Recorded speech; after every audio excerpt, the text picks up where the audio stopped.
Bismillahirrahmanirrahim. Assalamualaikum warahmatullahi wabarakatuh anak-anak. Hari ini kita akan belajar pecahan wajar, pecahan tak wajar dan nombor bercampur.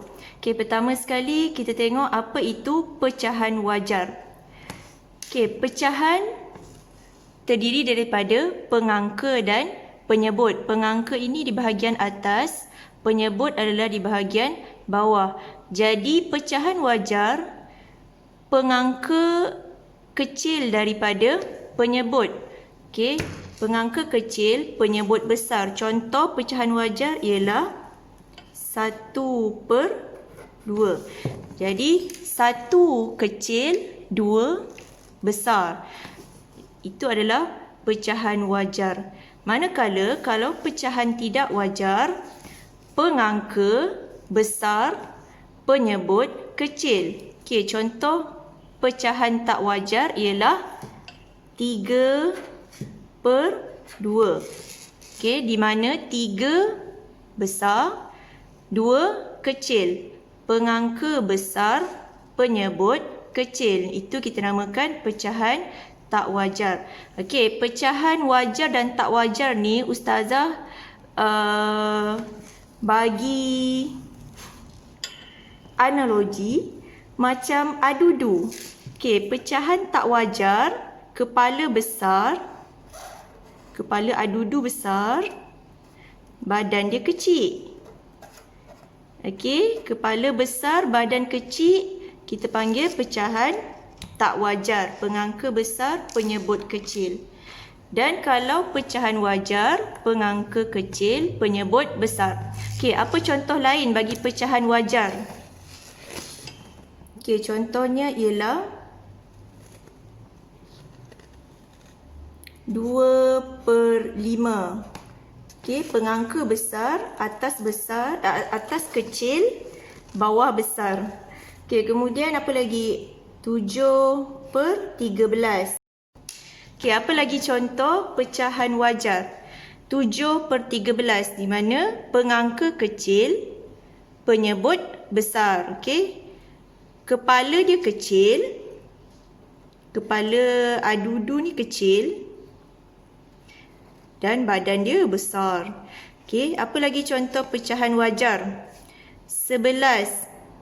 Okey, kita nak letak 11. Jadi bawah dia mestilah besar, lagi besar daripada 11, iaitu contoh saya ambil 12.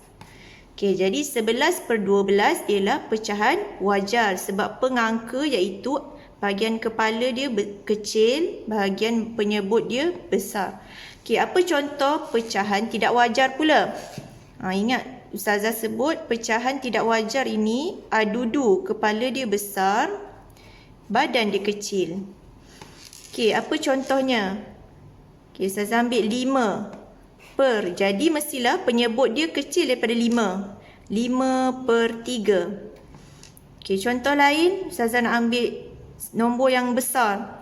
Ustazah ambil 21 jadi kalau pecahan tak wajar, penyebut dia kurang daripada 21. Contoh ustazah ambil 5. Okey, apa contoh lain?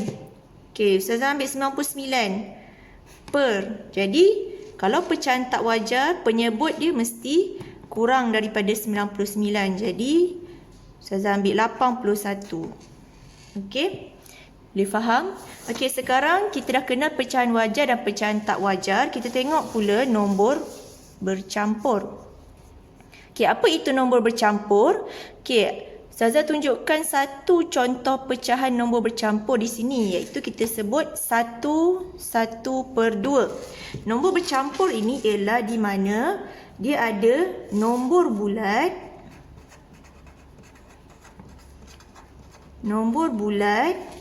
dan pecahan wajar.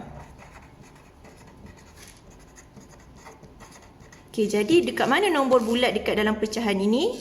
Okey, satu yang besar ini ialah nombor bulat. Jadi, di mana pecahan wajar dia? Ini, pecahan wajar.